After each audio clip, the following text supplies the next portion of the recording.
Drop it.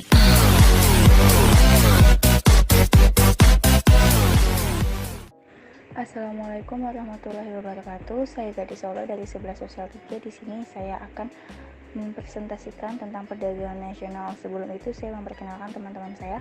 Ada Alvito Dwi Wangsa, Farizal, Lilis Rasmalia, Aura Syahrani, Tifali Devasya, dan saya Gadis Aulia. Sebelum masuk ke materi, saya akan membacakan pembahagian perdagangan nasional.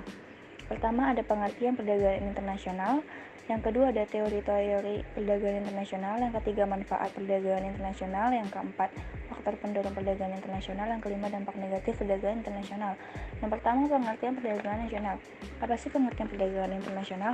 Perdagangan internasional adalah perdagangan yang dilakukan oleh penduduk suatu negara dengan penduduk negara lain atas dasar kesepakatan bersama. Penduduk yang dimaksud dapat berupa antar perorangan atau individu dengan individu, atau individu dengan pemerintah suatu negara, atau pemerintah suatu negara dengan pemerintah negara lain.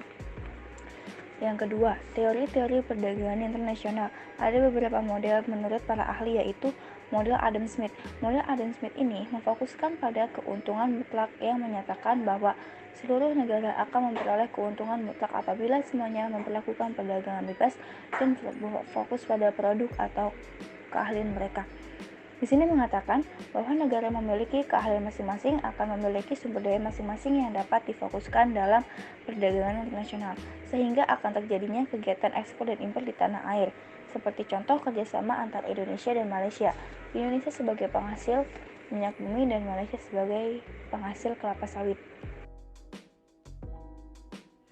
Manfaat perdagangan internasional. Yang pertama, terbentuknya hubungan persahabatan antar negara. Maksudnya dengan adanya perdagangan internasional, maka akan terjadi kerjasama antar suatu negara dengan negara lain, baik di dalam ekspor ataupun impor, sehingga dengan adanya kegiatan tersebut akan terbentuk hubungan persahabatan antar negara tersebut.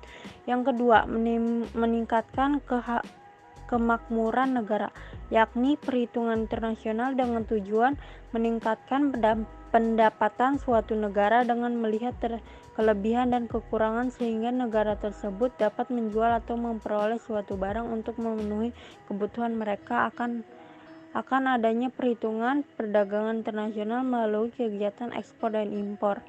Yang ketiga, berkurangnya pengangguran. Maksudnya dengan adanya perdagangan internasional, maka suatu negara adanya pembangunan industri suatu barang di negara tersebut. Nama saya Lilis Osmalia. Saya akan menjelaskan tentang faktor pendorong perdagangan internasional. 1.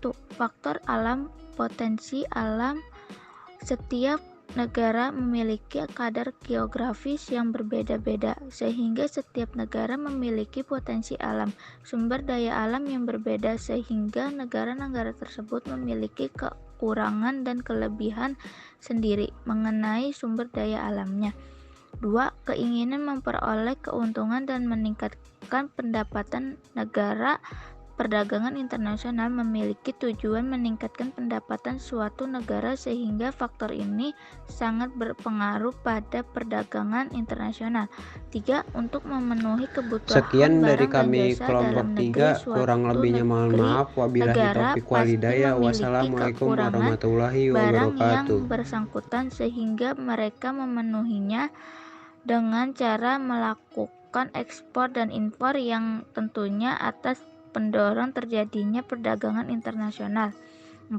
Adanya kelebihan produk dalam negeri, sehingga perlu pasar baru untuk menjual produk tersebut, sehingga produsen dari suatu negara takut untuk jumlah kelebihan produksi apabila produksi dalam skala besar. Terima kasih. Model David Ricardo menjelaskan mengapa negara yang bahkan mampu memproduksi sebuah produk dengan efisien tetap harus terlihat dalam perdagangan internasional. Dalam modelnya, ia menjelaskan bahwa ketika terdapat beberapa negara mampu memproduksi beberapa komoditi yang sama terlihat dalam perdagangan bebas, mereka akan meningkatkan konsumsinya dengan mengekspor apa yang secara kooperatif lebih menguntungkan. Maksudnya, contoh dari perdagangan internasional antar negara lain seperti negara Thailand dan negara Myanmar. Dapat kita ketahui dua negara ini sama-sama memiliki komoditas ekspor beras, akan tetapi negara Thailand lebih besar ekspor beras ke negara-negara Myanmar, sehingga negara Thailand dikatakan sebagai negara ekspor beras untuk Myanmar. Jumlah eksporter bahwa negara Myanmar harus melakukan ekspor sumber daya alam yang berbeda, akan tetapi tidak mengurangi nilai ekspor beras yang ada di Myanmar. Saya Tifalia, model hacker Ahlin menggunakan model Kadian untuk membuat suatu model kompasatif. Model ini dibuat untuk menjelaskan bagaimana suatu negara menerapkan perdagangan internasional.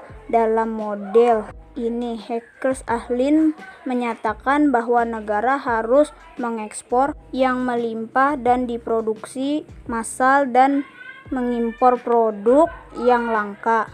Secara garis besar, Ahlin mengatakan bahwa suatu negara itu harus memiliki pasukan ekspor atau barang ekspor yang melimpah dan diproduksi secara paksa sehingga barang impor yang langka mudah dimasuk oleh negara lain, contohnya negara Thailand. Kita ketahui bahwa negara Thailand adalah negara ekspor beras terbesar di dunia, sehingga produksi beras bersifat pasar. Itulah ia dapat mengimpor barang-barang langka dan mudah masuk ke negaranya karena beberapa produk yang ia miliki itu sebagian besar adalah beras. Sebut saja negara Thailand ini mampu melakukan kegiatan impor dari negara Indonesia.